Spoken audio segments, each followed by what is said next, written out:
If I'm having a hard time getting my words out, pardon me, please. Um,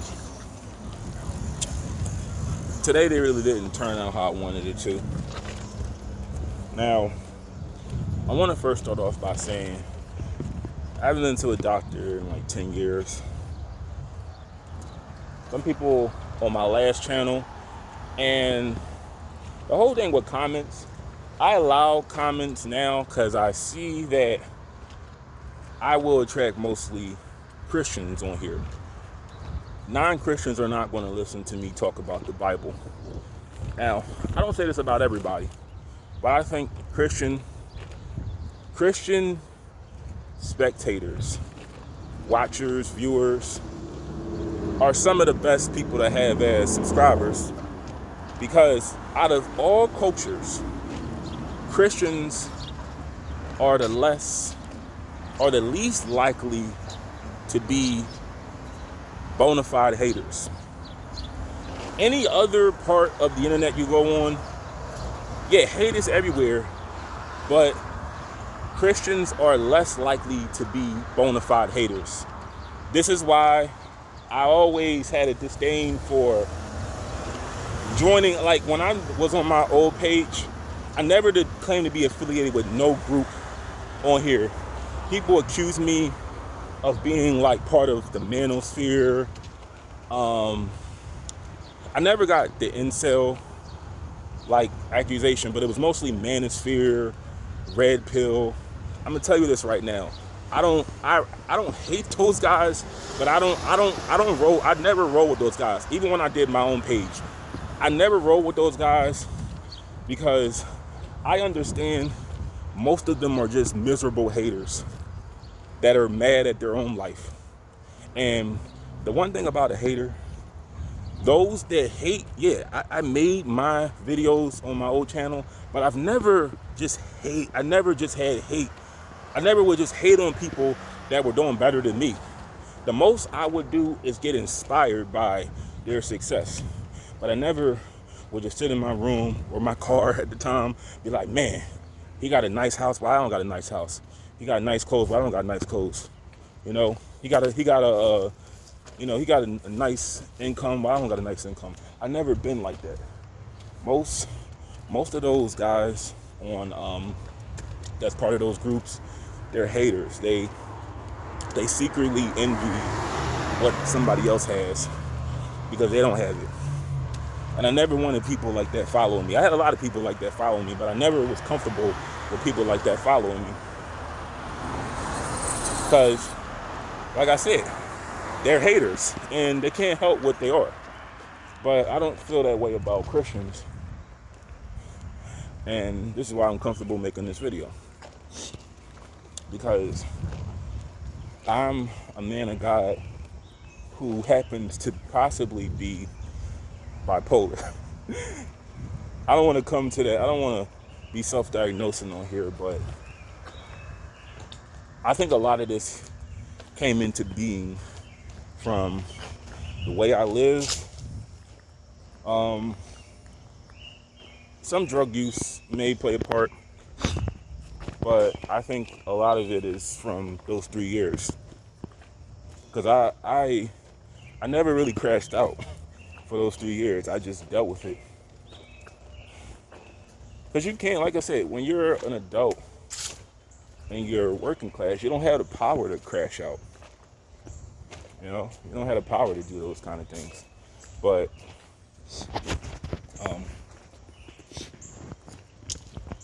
I want to tell you what happened today.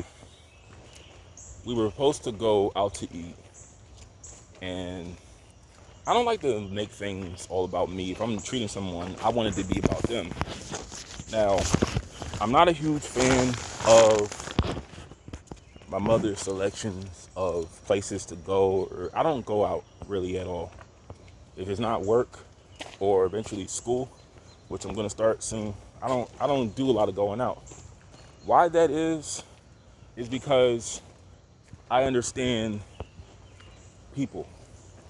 Now, there are channels that talk about how lonely people are, how desperate people are for attention, for love, for dating. Those things I thought I wanted, but I'm glad I realized that's not what I need. And I'm gonna just I'm gonna clarify it for you in this video. There is no one that can satisfy me like me. Other than God and Holy Spirit, there is no one who can satisfy me like me. I don't want to deal with other people's needs. I don't want my life turning upside down because the person I'm dealing with is upside down. So I have no desire whatsoever to date, to engage in sexual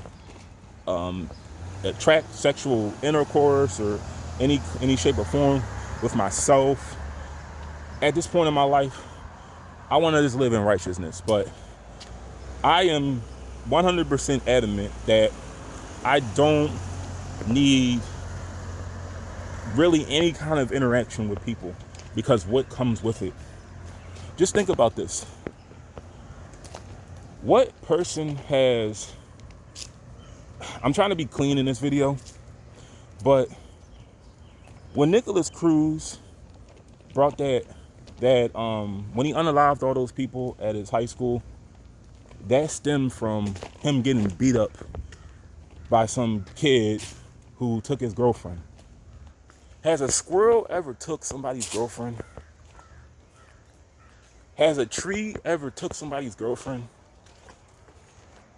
Has a moose ever took somebody's girlfriend?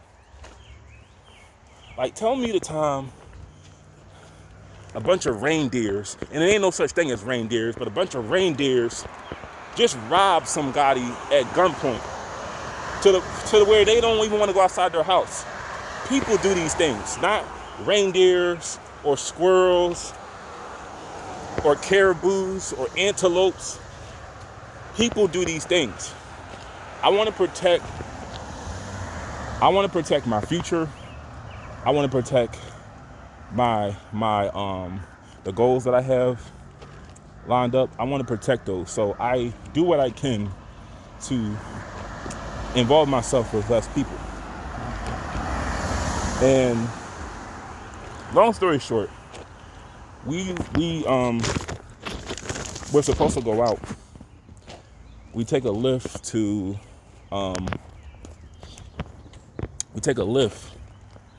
like Northeast. She has a taste for Panda Express. I don't like a whole lot of people, but I just pretend I just put that aside so my mother can have a good time. We first go to Macy's. I don't know why we went to Macy's. If we didn't go to Macy's initially, none of this would have never happened. But I needed to break change. I know that I needed to go to a store to get change because a lot of eating establishments, they don't accept currency over $50. So I'm like, I gotta break this 100. I give it to her because she's looking at bags, she's looking at stuff. I'm like, hey, buy what you want with this. I just need some change. I don't care how much you spend because it was a tip. So I don't really care. Well, when she came out, I found out that the 100 was fake. And I'm like, the first thing that came to mind, literally, the guy I work with, did he have a fake $100 on him? Did he switch it with this and give me that? Or did the guy who we helped, did he give us this? That's what's going through my mind right now. And it ain't the fact that I care about tips. I think tipping is low-key stunting. Now, I understand if it's somebody in high school or somebody in college trying to get their life in order, they're working, that's different. But when you're an adult, you don't want to be accepting tips. You don't want to be working for tips when you're my age. I don't look for tips. I'm content with just making what my check gives me. My check is just fine. That just tells me I need one more job. But I feel like tipping, it's not stunting when you're helping people in need. But large donations to like the Boys and Girls Club of America, when they got that giant check that you know you can't really cash in no real check cash paper. They give you like, you know them giant checks they use when they like donate money to some organization that's probably not going to do what they say they're going to do. That's stunting right there.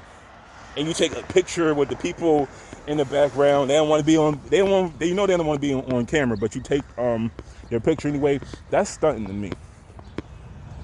And I don't talk in a lot of slang, but it's like I start to shut down because I'm like, I know I didn't just get swindled out of the money that I thought I made Friday.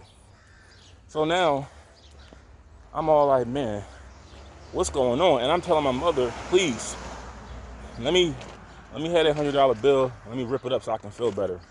And she just took it, put it in her purse. And we wound up not going to eat because I was having a moment. And being around all them people didn't help. And I shut down whenever unexpected situations arise. I shut down. So we wound up not going. But it only taught me that I don't like going out at all. I don't like going out. And I really mean this. See, one thing I dislike about some family, I hate when you have a trait, like a certain trait of your personality that you make it known, this is a weakness that I have. And they try to sympathize with you. They try to put themselves, they try to make it like they're like you. When I'm not talking about nobody in particular, but I hate when you say like, I really don't like people. And then your dad or your mom be like, I don't like people either. I really don't. Like, yes you do. Because you actually, you don't dislike, I don't hate people, but you don't avoid people to the extent that I do. That's the difference. If you have a wife, if you have number of contacts in your phone, and you communicate with these people more than once a month, that's interaction to me. Everything on my phone is business or church related, but I don't interact with people I work with. If I'm looking for a job, I don't interact. I don't hang out with people at my job. But I try to keep my interactions. I try to keep them at 5, the minimum. It's got to be work, church, school, something that's going to enrich my life. I'm trying to carry the other. It has to enrich my life in some kind of way. But I'm gonna tell you this: when I finally sort of cooled off, I'm gonna be honest. The last thing that I was thinking about was the Bible. I gotta work on this. But the first thing that I turned on my phone, I looked at a Paul Miller video. Paul Miller and him arguing with the leader of the Hebrew Israelites. Because my energy that I had, I needed to match it with something that I was feeling. So that's why I was listening to Paul Miller. It's hard when you try to listen to something, religious content, when you're having an episode, having a breakdown, having a meltdown. You need to match the energy you're feeling. So for me, whenever I match my own energy, it brings me back to my senses. Like, yeah, I don't want to be like him. I'm mad, but I don't want to be like this all the time. So I cooled off, but I just felt like, I don't want to say like it was a waste of money. I don't care about the money. It's just like, I wasn't the one who wanted to go home. You got to understand how I'm looking at it. Somebody that I work with, I'm going to try to rationalize it for you. As a man, when people say it ain't about the money, it's about the principle. Like when I work with this guy, I work with a lot of fellas. This is why I'm going back to school. I work with a lot of fellas. When I work with this one felon at a moving company, the first time I worked with him, and I was trying to be non-judgmental, I wasn't trying to say anything to tick people off, because people have accused me in jobs of being judgmental, but I'm like that for a reason. But I work with this guy who did all this time in prison. I work with a lot of felons, and the first time I worked with him, he pocketed the tip that he's supposed to split with me and another guy. Maybe he gave the other guy his cut.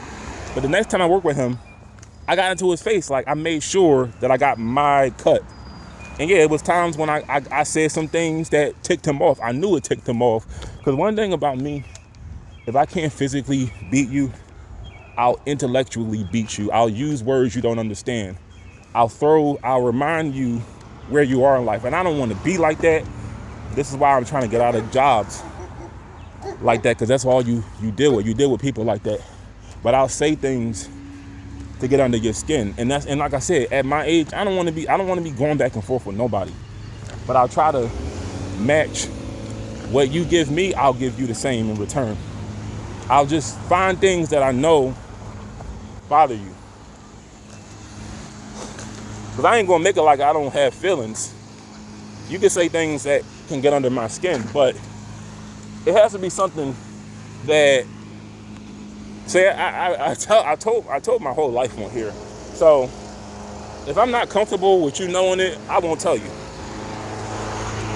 Like, if you got something to say, I live at home, or like I said, I got Christian viewers, so I don't gotta worry about anybody being immature on here. But it ain't anything that I present to you, it doesn't bother me.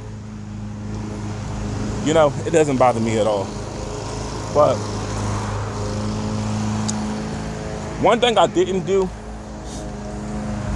I didn't harm anybody. I didn't do nothing disgusting.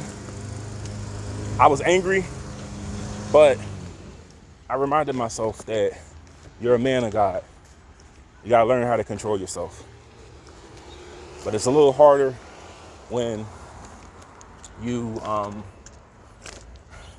possibly bipolar, or you have meltdowns, or you shut down completely.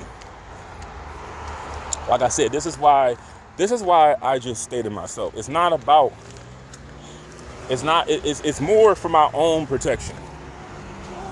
Because I've learned last year, there's nothing that anybody can offer me. It's nothing. And I want, if people watch this video, I want you to think the same. There ain't nothing that people can offer you out here. Nothing at all. Don't think for a second a man, a woman, whatever, anything in between can offer you anything. It can't. The best thing you can do is take care of yourself and do for yourself.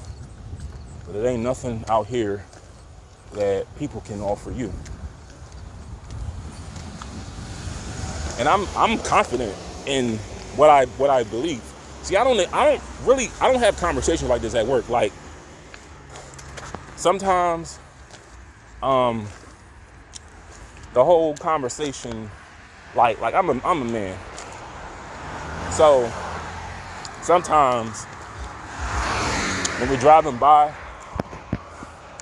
you know, people see women passing by in cars.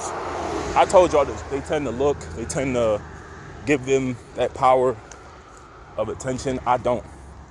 I act like they're not there. It's not because I have anything against women. I don't feel like what you're looking at has any power. It means nothing to me, and it goes to both. It goes the same way.